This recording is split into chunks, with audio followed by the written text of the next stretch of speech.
నమస్కారం. స్త్రీ శక్తి అనేటువంటిది ఒక పదం కాదు. తెలుగుదేశం పార్టీకి స్త్రీల పట్ల మహిళల పట్ల ఉన్నటువంటి నిబద్ధతకి అది ఒక రూపం. ఇవాళ 6 పాయింటర్స్ ఏవైతే పార్టీ నుంచి ఇస్తున్నారో అందులో స్త్రీలకి ఏ విధమైనటువంటి ఒక ఇంపార్టెన్స్ పార్టీ ఇస్తోంది అనడానికి ఇంతకు మించినటువంటి నిదర్శనం లేదు. ఎక్కువ సమయం తీసుకోకుండా చాలా క్లుప్తంగా 2-3 విషయాలు మాత్రమే చెప్తాను. సాధారణ మధ్యతరగతి కుటుంబం నుంచి వచ్చినటువంటి నేను, ఏ విధమైనటువంటి రాజకీయ బ్యాక్గ్రౌండ్ లేనటువంటి నేను ఇవాళ ఇక్కడ ఈ వేదిక మీద నుంచొని మాట్లాడగలిగేటువంటి ఒక అవకాశాన్ని కల్పించినటువంటి పార్టీ తెలుగుదేశం పార్టీ. అలాంటి పార్టీకి నా కంఠంలో ప్రాణం ఉన్నంత వరకు కూడా రుణపడి ఉంటాను, నా నాయకుడికి రుణపడి ఉంటాను. అలానే ఇందాక నుంచి వింటూ ఉన్నాం, 3 శక్తులు అక్కడ కూర్చుని ఉన్నారు. నేను ఈ మాట చెప్పాలి, ఎందుకనంటే నడి రోడ్డు మీద ఏ విధంగా సవితమ్మని ఆ రోజున అవమానించారో నేను చూసా, నేను మాట్లాడా. అనితమ్మని ఏ రకంగా అవమానించారో నేను చూసా, నేను మాట్లాడా. ఆ రోజున నేను వెళ్ళి ప్రతిరోజు కూడా టీవీ డిబేట్లలో ఏంటయ్యా మీరు మాట్లాడేది మా తెలుగు మహిళల గురించి అని అన్నా. సంధ్యమ్మ గురించి మాట్లాడా, అక్కడ కూర్చున్నటువంటి మా బండారు శ్రావణి గురించి మాట్లాడా, అక్కడ కూర్చొని దర్శిలో కంటెస్ట్ చేసి చాలా స్వల్పమైనటువంటి ఓట్ల తేడాతో ఓడిపోయినటువంటి మా లక్ష్మిని గురించి మాట్లాడా, అక్కడ కూర్చున్నటువంటి ఇదే కడప గడ్డ మీద నిలబడి కలబడి పోరాడి గెలిచినటువంటి మా మాధవమ్మ గురించి మాట్లాడా, ప్రతి ఒక్కళ్ళ గురించి మాట్లాడా. ఎందుకు చెప్తున్నానంటే ఆ రోజు అన్న నందమూరి తారక రామారావు గారు పార్టీ పెట్టినప్పుడు ఒక్క మాట అన్నారు. అప్పటి వరకు ఏ రాజకీయ నాయకుడు కూడా మహిళలని నా తెలుగింటి ఆడపడుచులు అన్నటువంటి మాట వాళ్ళ నోట్లోంచి తీసుకురాలా. కానీ మన అన్న, మనందరి ఆరాధ్య దైవం అన్న నందమూరి తారక రామారావు గారు ఆ రోజున నా తెలుగుంటి ఆడపడుచులు అనేటువంటి ఒక మాటతోని తన ప్రసంగాన్ని మొదలు పెట్టారు. ఆడబిడ్డలకి ఏ ఇంపార్టెన్స్ ఇచ్చారు, ఏ ప్రాధాన్యత ఇచ్చారు అనేటువంటిది ఇక్కడ స్టేజ్ మీద నిలబడి కూర్చుని ఉన్నటువంటి ప్రతి ఒక్క నాయకురాలు ఇవాళ చెప్తుంది.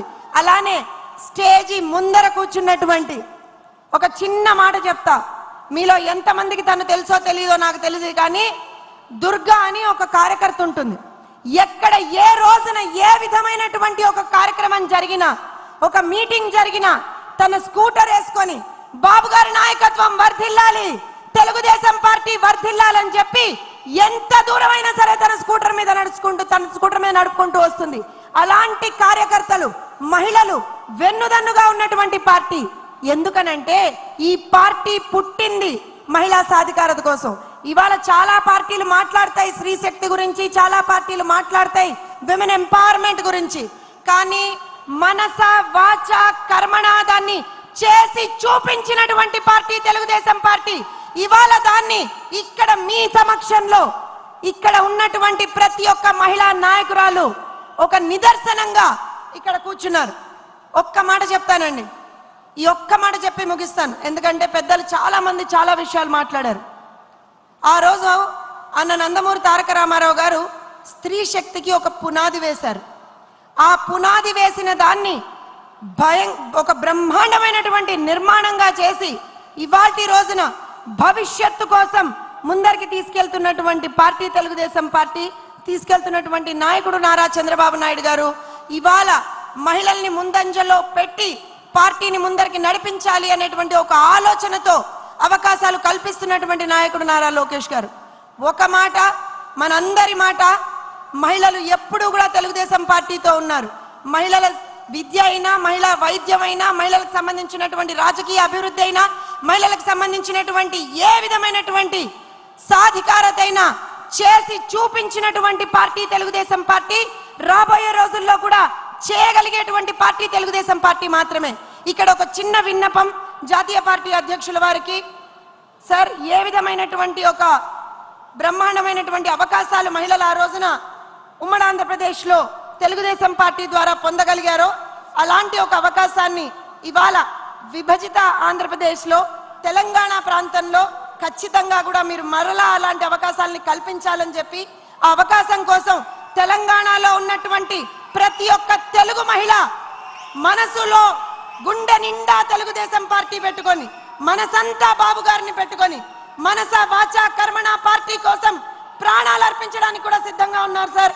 దయచేసి తెలుగు మహిళల్ని గుర్తిస్తూ అక్కడ కూడా ఏదో విధమైనటువంటి ఒక ప్రాసెస్ స్టార్ట్ చేస్తే బాగుంటుంది అనేటువంటి ఆలోచన కార్యకర్తలు సార్, మహిళా కార్యకర్తలు సార్. అలానే ఇలాంటి ఒక బృహత్తరమైనటువంటి అవకాశాన్ని నాకు కల్పించినందుకు, ఇలాంటి ఒక వేదిక మీద మాట్లాడేటువంటి ఒక అవకాశాన్ని నాకు కల్పించినందుకు ప్రతి ఒక్కళ్ళకి కూడా జీవితాంతం రుణపడుతూ, అందరం కూడా ఒక్కసారి ఎన్నికల ముందర అన్నాం, మళ్ళీ ఇప్పుడు ఒక్కసారి అందాం. రామ్ గారు ఒక 1 minute ఐల్ టేక్.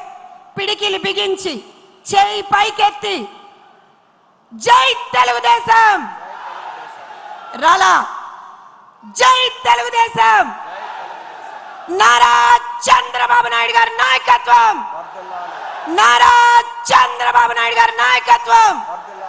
జోహార్ అన్న ఎన్టీఆర్, జోహార్ అన్న ఎన్టీఆర్. మనం మర్చిపోయినటువంటి నినాదం మరొక్కసారి, జై బాబు, జై బాబు. అందరికీ నమస్కారం, ధన్యవాదాలమ్మా. ఇప్పుడు మరొక ముఖ్యమైనటువంటి శాసనం, అన్నదాతకు అండగా ఈ యొక్క తీర్మానంలో సాంకేతిక పరిజ్ఞానంతో లాభసాటి వ్యవసాయం, దీని మీద మాట్లాడడానికి రాష్ట్ర మంత్రివర్యులు శ్రీ అచ్చెన్నాయుడు గారిని ఆహ్వానిస్తున్నాం.